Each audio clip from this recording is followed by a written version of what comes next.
একটি কথা বিরাজমান, সেই কথাটি হলো 18,000 মাখলুকাত। আলহামদুলিল্লাহি রাব্বিল আলামিন।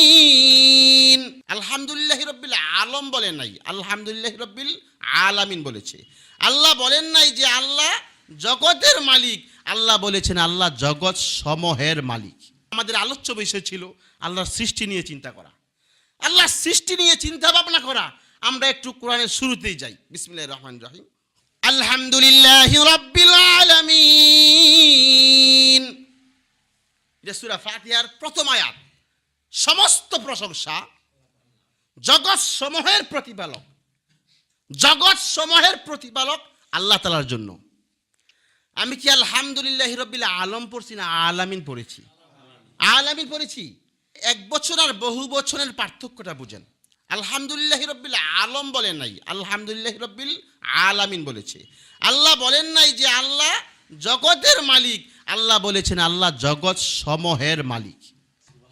সুবহানাল্লাহ। আল্লাহ জগৎ সমূহের মালিক। গবেষণায় দেখা গেছে আল্লাহর জগৎ একটি আর দুইটি না, প্রায় 80 থেকে 83 হাজার আল্লাহর জগতই আছে।